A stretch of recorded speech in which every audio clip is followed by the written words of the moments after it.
আসসালামু আলাইকুম ভিউয়ার্স, সবাই কেমন আছেন? আশা করছি ভালো আছেন। আপনাদের সবাইকে স্বাগতম মমস কুকিং হাউসে। আজকে আপনাদের সাথে শেয়ার করব দোমাছার রেসিপি। এটা আমাদের চট্টগ্রামের জনপ্রিয় একটা খাবার। তো চলুন দেখে নিই। এখানে দোমাছা রান্নার জন্য সামুদ্রিক মাছ আর ছুরি শুটকি নিয়েছে। আপনারা চাইলে যে কোনো মাছ বা শুটকি দিয়ে দোমাছা রান্না করতে পারেন। চুলায় একটা পাতিল বসিয়ে দিয়েছে, পাতিলে পরিমাণ মতো তেল দিয়ে দিয়েছে। তেল গরম হয়ে গেলে 2-3টা রসুন কুচি আর 2টা বড় সাইজের পেঁয়াজ কুচি দিয়ে দিবে।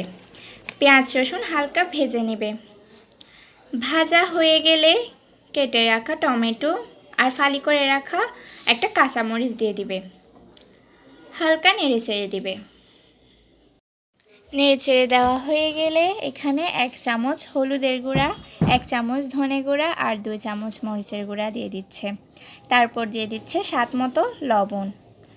মশলাগুলোকে নেড়ে চেড়ে অল্প একটু পানি দিয়ে দিবে, যাতে মশলাগুলো নিচে লেগে না যায়। মশলাগুলোকে ভালো করে নেড়ে চেড়ে কিছুক্ষণের জন্য কষিয়ে নেবে। মশলাগুলোকে ততক্ষণ পর্যন্ত কষাতে হবে যতক্ষণ না পর্যন্ত মশলা থেকে তেল ছেড়ে উপরে উঠে আসে। মশলা ভালো করে কষানো হয়ে গেছে। এবার এখানে কেটে ধুয়ে পরিষ্কার করে রাখা মাছ আর শুটকি দিয়ে দিবে। শুটকি আর মাছগুলো ভালোভাবে উল্টে পাল্টে নেড়ে চেড়ে দিবে।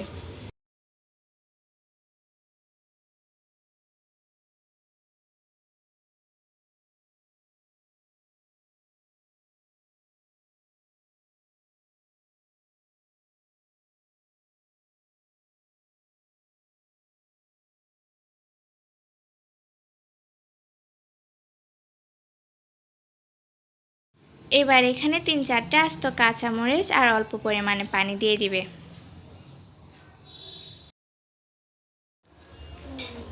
পাতিলটা ধরে একটু নেড়ে দিবে যাতে নিচে লেগে না যায়। ঢাকনা দিয়ে ঢেকে 10 মিনিটের জন্য রান্না করে নেবে। 10 মিনিট পর ঢাকনা খুলে ধনেপাতা কুচি দিয়ে দিবে। আর 2 মিনিট রান্না করে নামিয়ে নেবে।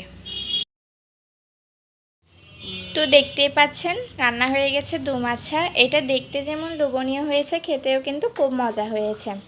আর এটা আমার গরম ভাতের সাথে খেতে কিন্তু খুব মজা লেগেছে।